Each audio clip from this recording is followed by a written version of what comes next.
Hello बच्चों, let's read the question. The question is the layer of the atmosphere close to the surface of the earth is called a है geosphere, stratosphere, troposphere and none of these. तो आइए देखते हैं हम इसका की concept.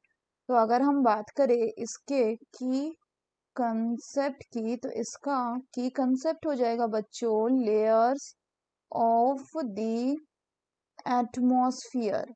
तो हमें पता है कि हमारा जो एटमॉस्फेयर है वो काम करता है एक ब्लैंकेट की तरह, और ये हमें प्रोटेक्ट करता है फ्रॉम हार्मफुल सोलर रेडिएशन से. अब अगर हम बात करें तो हमारे एटमॉस्फेयर के सर्टेन लेयर्स प्रेजेंट होते हैं. अर्थ के सबसे करीब जो लेयर होता है उसको हम कहते हैं क्या, that is called as the troposphere. So this is troposphere.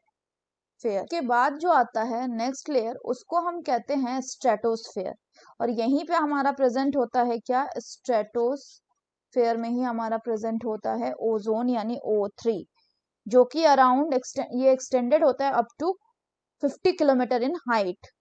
Further बात करें इसके बाद जो नेक्स्ट लेयर आता है उसको हम कहते हैं मीजोस्फियर. मीजोस्फियर, जो मीजोस्फियर का टेम्परेचर होता है it grow colder with the altitude. ऐसा इसलिए होता है क्योंकि इस एरिया में फ्यू गैस मॉलिक्यूल जो होंगे वो एब्जॉर्ब कर पाएंगे किसको, सन रेडिएशन को.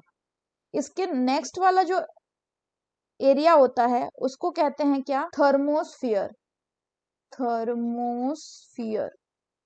तो अगर हम थर्मोस्फियर की बात करें तो थर्मोस्फियर में जो मॉलिक्यूल का डेंसिटी होता है वो बहुत कम होता है, और मतलब थर्मोस्फियर में ही मेनली हमारे जो सैटेलाइट्स होते हैं वो क्या करते हैं, वो ऑर्बिट करते हैं.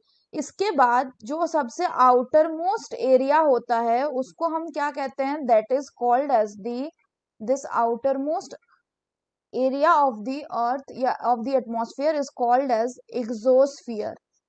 एक्सोस्फियर. तो यहाँ पे बोला गया कि layer of the earth close to the surface of the earth. तो अर्थ सरफेस से सबसे क्लोज कौन है, ये हो गया आपका अर्थ. इससे सबसे क्लोज है आपका troposphere. So the correct option will be option C, that is troposphere. So that's all for the question बच्चों. Hope you understood it well. Best of luck.